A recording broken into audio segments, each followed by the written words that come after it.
we face, as we both acknowledge, a dangerous security environment, but our alliance is stronger than ever before, 72 years strong.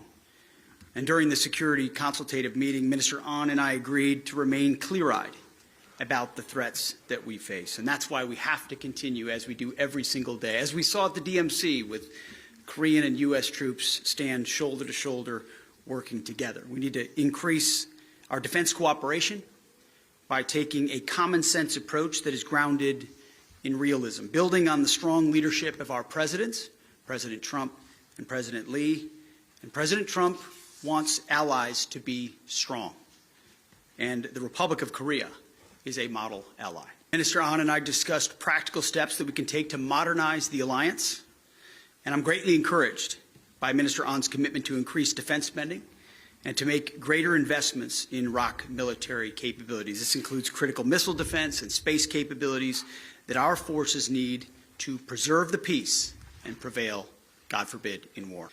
And Minister An and I also discussed strengthening our readiness by energizing our defense industrial cooperation across the alliance. For the first time in history, we agreed to demonstrate the ability to maintain and repair U.S. warships here in Korea.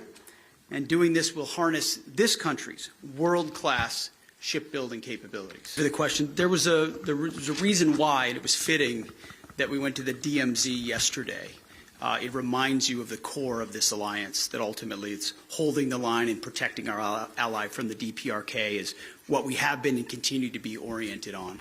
But there's no doubt, flexibility for regional contingencies is something we would take a look at, but we are focused on standing by our allies here and ensuring the threat of the DPRK is not a threat to the Republic of Korea, and certainly continue to extend nuclear deterrence as we have before. Denuclearization of the Korean Peninsula is an unwavering commitment. As a country that has joined the NPT system, the Republic of Korea is essentially a country that cannot develop nuclear weapons. Moving on to your second question about the deployment of U.S. tactical nuclear weapons on the Korean Peninsula, my answer also aligns with my answer earlier, as we are not going to develop our own nuclear weapon.